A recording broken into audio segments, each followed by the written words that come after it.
تیرا کیا خیال ہے؟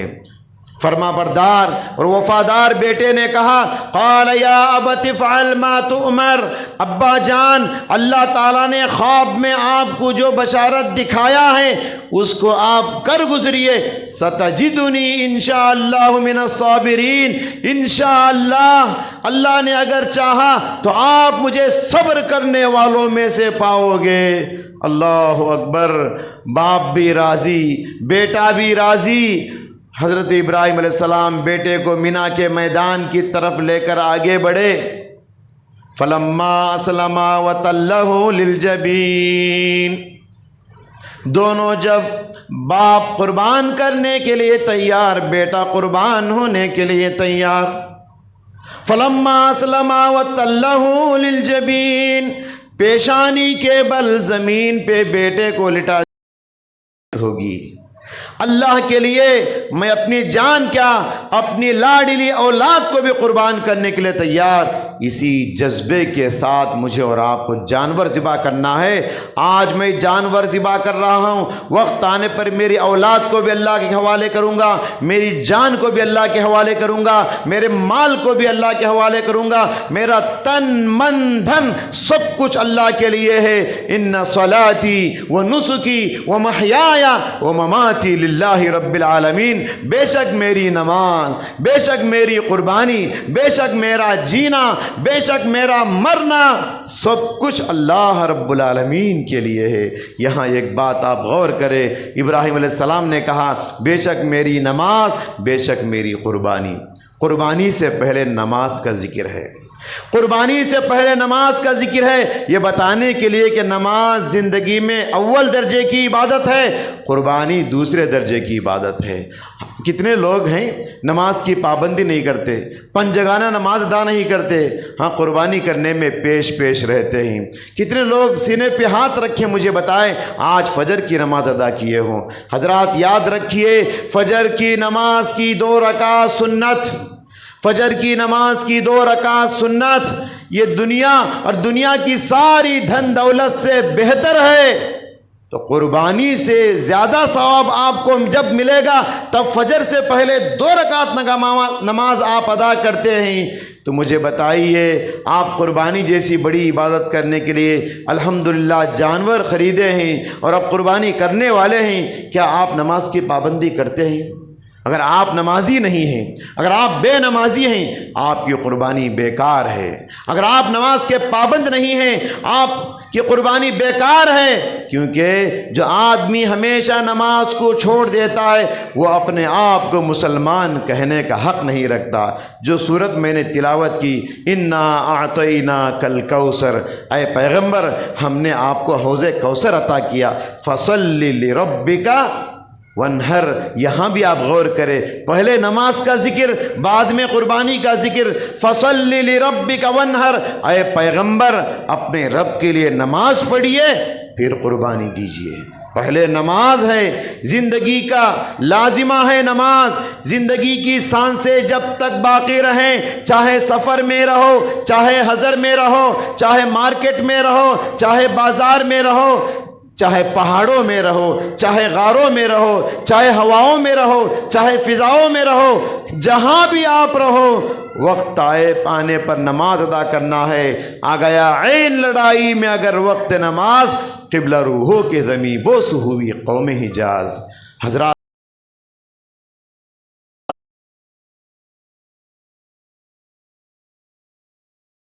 نحمده ونستعینه ونستغفره ونعوذ بالله من شرور أنفسنا ومن سيئات أعمالنا، من يهده الله فلا مضل له ومن يضلل فلا هادي له، وأشهد أن لا إله إلا الله وحده لا شريك له، وأشهد أن محمدا عبده ورسوله۔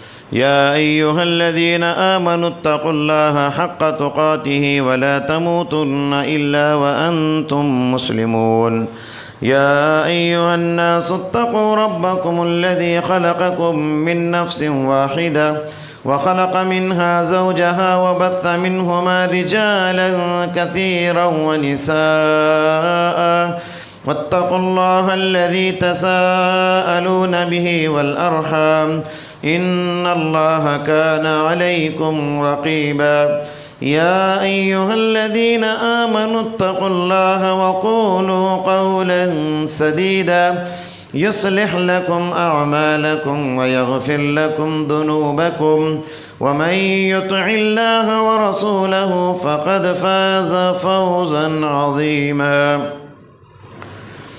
أما بعد فإن خير الحديث كتاب الله وخير الهدي هدي محمد صلى الله عليه وسلم وشر الأمور محدثاتها وكل محدثة بدعة وكل بدعة ضلالة وكل ضلالة في النار أعوذ بالله السميع العليم من الشيطان الرجيم بسم الله الرحمن الرحيم إنا أعطيناك الكوثر فصل لربك وانحر إن شانئك هو الأبتر۔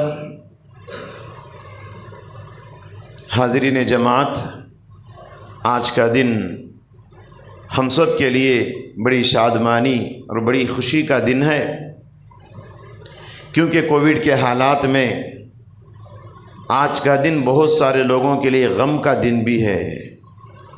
کتنے گھرانے ہیں جن میں سے بہت سارے لوگ انتقال ہو گئے، کسی کے گھر میں 2، کسی کے گھر میں 3، کسی کی تو پوری فیملی انتقال ہو گئی، اولاد انتقال ہو گئے، ماں باپ انتقال ہو گئے۔ ایسے خاندانوں میں کہاں سے خوشیاں ہوں گی؟ ایسے حالات میں اللہ تعالیٰ نے ہم کو خوشی کا موقع دیا ہے، دلوں کے اندر خوشی کے جذبات رکھا ہے، اللہ کا بے انتہا شکریہ ادا کیجیے۔ حاضرین، یہ عید الاضحیٰ حضرت ابراہیم علیہ السلام کی سنت کو یاد دلاتی ہے۔ حضرت ابراہیم علیہ السلام اولو العزم پیغمبروں میں سے ایک جلیل القدر پیغمبر ہیں۔ قرآن کریم نے حضرت ابراہیم علیہ السلام کے نام کو 60 پر 9 مرتبہ ذکر کیا ہے۔ اس سے آپ اندازہ لگائیں وہ کتنے بڑے پیغمبر ہیں۔ بار بار اللہ کہتا ہے فاتبعوا ملت ابراہیم حنیفا، فاتبعوا ملت ابراہیم حنیفا، ملت ابراہیمی کی پیروی کرو، ابراہیم علیہ السلام کے طریقے پہ چلو۔ واتخذ اللہ ابراہیم خلیلا، اللہ تعالیٰ نے ابراہیم علیہ السلام کو اپنا دوست بنا لیا ہے۔ ومن یرغب عن ملت ابراہیم الا من صفی نفسہ، بڑا بیوقوف ہی ہوگا وہ انسان جو ابراہیم علیہ السلام کی ملت سے منہ موڑ لے۔ وَإِذِ ابْتَلَىٰ إِبْرَاهِيمَ رَبُّهُ بِكَلِمَاتٍ فَأَتَمَّهُنَّ، ابراہیم علیہ السلام کو اللہ تبارک و تعالیٰ نے کئی باتوں سے امتحان لیا اور آزمایا، اور سارے آزمائشوں میں وہ کھرے اترے اور کامیاب ہو گئے۔ حضرات، بار بار قرآن میں ان کا ذکر ہے، نمازوں میں ان کا ذکر، درود میں ان کا ذکر، دعاؤں میں ان کا ذکر اللہ تعالیٰ نے لازم قرار دیا ہے۔ قال انی ذاہب الی ربی سیہدین، سورہ صافات میں تفصیل کے ساتھ اللہ تعالیٰ نے ان کی قربانی کے واقعے کو ذکر کیا ہے۔ حضرت ابراہیم علیہ السلام ویسے تو کئی آزمائشوں سے گزرے، ایک بڑی آزمائش ان کی زندگی میں یہ آئی کہ بادشاہ نمرود نے عراق میں آگ جلایا اور اس آگ میں حضرت ابراہیم علیہ السلام کو ڈال دیا۔ کتنی بڑی آزمائش، کتنا بڑا امتحان ہے، آپ غور کریں۔ کیا غلطی تھی حضرت ابراہیم علیہ السلام کی؟ ان کا گناہ یہی تھا کہ وہ کہتے تھے کہ ایک اللہ کی عبادت کرو، پتھروں کی پوجا نہ کرو۔ ان کا گناہ یہی تھا، ان کو آگ میں ڈال دیا گیا، لیکن اس نیلے آکاش نے دیکھا وہ آگ میں بیٹھ کر بھی مسکرا رہے تھے۔ اس کے بعد انہوں نے دیکھا میرا باپ میرا دشمن بن گیا، میرے قبیلے والے میرے دشمن بن گئے، میری بستی والے میرے دشمن بن گئے، وقت کا حکمران بادشاہ نمرود بھی میرا دشمن بن گیا، اور یہ زمین میرے لیے مناسب نہیں، عراق سے ہجرت کر کے وہ ملک شام چلے جاتے ہیں۔ قرآن نے کہا قال انی ذاہب الی ربی سیہدین، اب میں جا رہا ہوں میرے پروردگار کی طرف، وہی مجھے صحیح راستہ بتائے گا۔ ربی حب لی من الصالحین، بستی کو چھوڑ کر، وطن عزیز کو چھوڑ کر، باپ کو چھوڑ کر، خاندان والوں کو چھوڑ کر، جائیداد کو چھوڑ کر اکیلے اللہ کی طرف نکل جاتے ہیں اور کہتے ہیں اللہ میں اکیلا ہوں، آج تک مجھے اولاد نہیں، مجھے ایک اولاد نصیب فرما۔ ربی حب لی من الصالحین، مجھے اولاد نصیب فرما، نیک اولاد مجھے نصیب فرما۔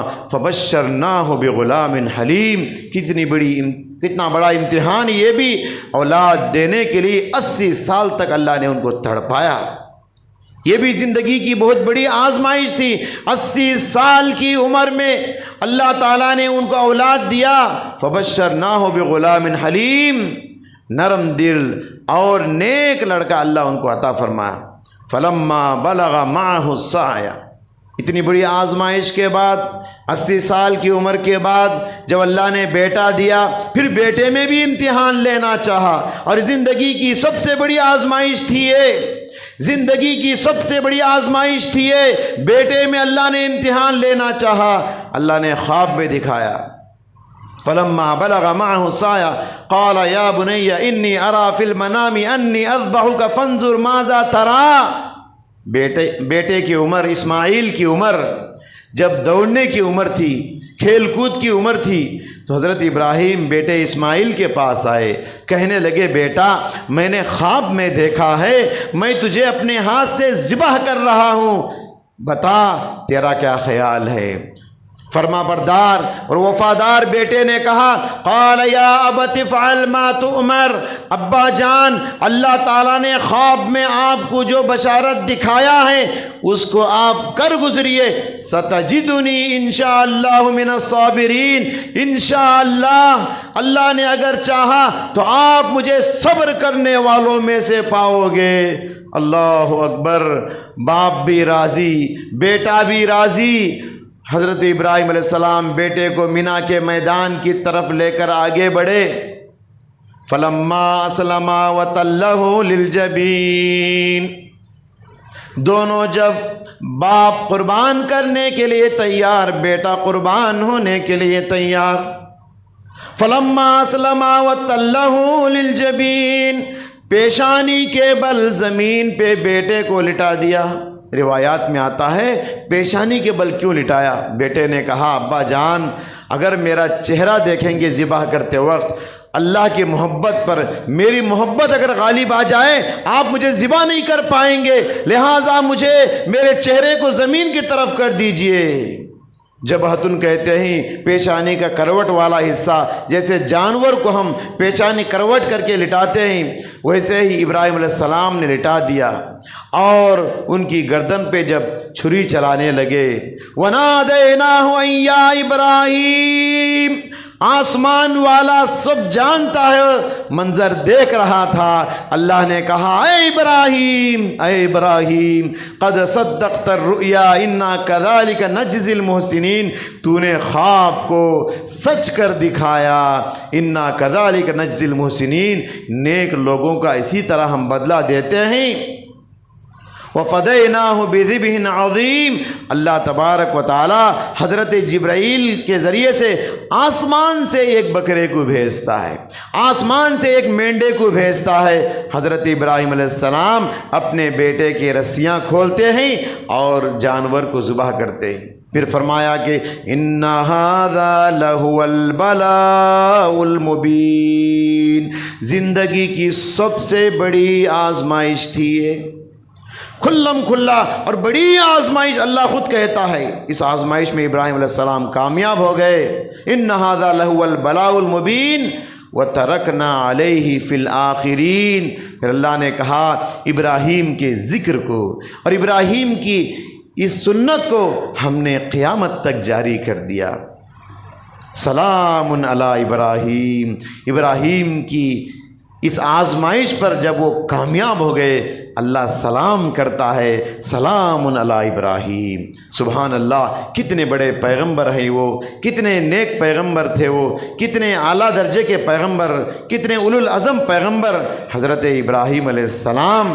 سبحان اللہ، اسی سنت کو قیامت تک اللہ نے جاری کر دیا۔ آج جو قربانی کرنے ہم اور آپ جا رہے ہیں، اسی سنت کو ادا کرنے کے لیے جا رہے ہیں۔ یہی سنت ابراہیمی، ملت ابراہیمی کی پیروی کرتے ہوئے ہم آج جانور کو قربانی کر رہے ہیں۔ یاد رکھیے، یہ بات یاد رکھیے، ابراہیم علیہ السلام اپنے بیٹے کو ذبح کرتے وقت ان کے دل کے جذبات کی کیا کیفیت ہوگی؟ اللہ کے لیے میں اپنی جان کیا، اپنی لاڈلی اولاد کو بھی قربان کرنے کے لیے تیار۔ اسی جذبے کے ساتھ مجھے اور آپ کو جانور ذبح کرنا ہے۔ آج میں جانور ذبح کر رہا ہوں، وقت آنے پر میری اولاد کو بھی اللہ کے حوالے کروں گا، میری جان کو بھی اللہ کے حوالے کروں گا، میرے مال کو بھی اللہ کے حوالے کروں گا، میرا تن من دھن سب کچھ اللہ کے لیے ہے۔ ان صلاتی و نسکی و محیای و مماتی للہ رب العالمین۔ بے شک میری نماز، بے شک میری قربانی، بے شک میرا جینا، بے شک میرا مرنا، سب کچھ اللہ رب العالمین کے لیے ہے۔ یہاں ایک بات آپ غور کریں، ابراہیم علیہ السلام نے کہا بے شک میری نماز، بے شک میری قربانی۔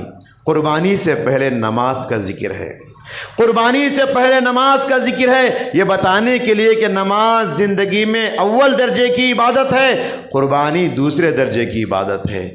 کتنے لوگ ہیں نماز کی پابندی نہیں کرتے، پنجگانہ نماز ادا نہیں کرتے، ہاں قربانی کرنے میں پیش رہتے ہیں۔ کتنے لوگ سینے پہ ہاتھ رکھیں، مجھے بتائیں آج فجر کی نماز ادا کیے ہوں؟ حضرات یاد رکھیے، فجر کی نماز کی 2 رکعت سنت، فجر کی نماز کی 2 رکعت سنت، یہ دنیا اور دنیا کی ساری دھن دولت سے بہتر ہے۔ تو قربانی سے زیادہ ثواب آپ کو جب ملے گا تب فجر سے پہلے 2 رکعت نماز آپ ادا کرتے ہیں۔ تو مجھے بتائیے، آپ قربانی جیسی بڑی عبادت کرنے کے لیے الحمدللہ جانور خریدے ہیں اور اب قربانی کرنے والے ہیں، کیا آپ نماز کی پابندی کرتے ہیں؟ اگر آپ نمازی نہیں ہیں، اگر آپ بے نمازی ہیں، آپ کی قربانی بیکار ہے۔ اگر آپ نماز کے پابند نہیں ہیں، آپ کی قربانی بیکار ہے، کیونکہ جو آدمی ہمیشہ نماز کو چھوڑ دیتا ہے وہ اپنے آپ کو مسلمان کہنے کا حق نہیں رکھتا۔ جو سورت میں نے تلاوت کی، انا اعطیناک الکوثر، اے پیغمبر ہم نے آپ کو حوض کوثر عطا کیا، فصلی لربک ونہر، یہاں بھی آپ غور کریں، پہلے نماز کا ذکر، بعد میں قربانی کا ذکر۔ فصلی لربک ونہر، اے پیغمبر اپنے رب کے لیے نماز پڑھیے پھر قربانی دیجیے۔ پہلے نماز ہے، زندگی کا لازمہ ہے نماز۔ زندگی کی سانسیں جب تک باقی رہیں، چاہے سفر میں رہو، چاہے حضر میں رہو، چاہے مارکیٹ میں رہو، چاہے بازار میں رہو، چاہے پہاڑوں میں رہو، چاہے غاروں میں رہو، چاہے ہواؤں میں رہو، چاہے فضاؤں میں رہو، جہاں بھی آپ رہو، وقت آنے پر نماز ادا کرنا ہے۔ آ گیا عین لڑائی میں اگر وقت نماز، قبلہ روحوں کے زمیں بوس ہوئی قوم حجاز۔ حضرات کچھ آداب بتا کر میں اپنی بات ختم کرتا ہوں۔ پہلا ادب یہ کہ اخلاص۔ آپ قربانی کس کے لیے کر رہے ہیں؟ اللہ کے لیے، اللہ کے نام پہ قربانی کریں، اس میں دکھاوا نہیں ہونا چاہیے۔ میرا جانور بڑا، تیرا جانور بڑا، یہ دکھاوا، یہ جذبات ہرگز نہ ہو۔ اللہ کے لیے آپ پیسہ خرچ کر کے قربانی لیے ہیں، جانور لیے ہیں، اللہ کے نام پہ قربان کیجیے۔ اور یاد رکھیں، قربانی کا جانور اگر حرام پیسہ اس میں 1 روپیے کا بھی ہے، سود کا پیسہ 1 روپیے کا بھی ہے، دھوکے کا پیسہ، جھوٹ بول کر کمایا ہوا 1 روپیہ بھی اگر قربانی کے جانور میں شامل ہو، یاد رکھیے آپ کی قربانی قبول نہیں ہوگی، کیونکہ اللہ تعالیٰ حلال مال کو قبول کرتا ہے، حرام مال کو قبول نہیں کرتا۔ اسی طریقے سے جب قربانی کریں گے آپ، جانور کا چہرہ قبلے کی طرف ہو، جانور کو بائیں جانب لٹائیں اور آپ بھی قبلے کی طرف منہ کر کے اپنا دایاں پاؤں جانور کے پہلو پہ رکھے، دائیں ہاتھ میں چھری پکڑے اور بائیں ہاتھ سے جانور کی گردن پکڑے اور دعا پڑھتے ہوئے جانور کو ذبح کرے۔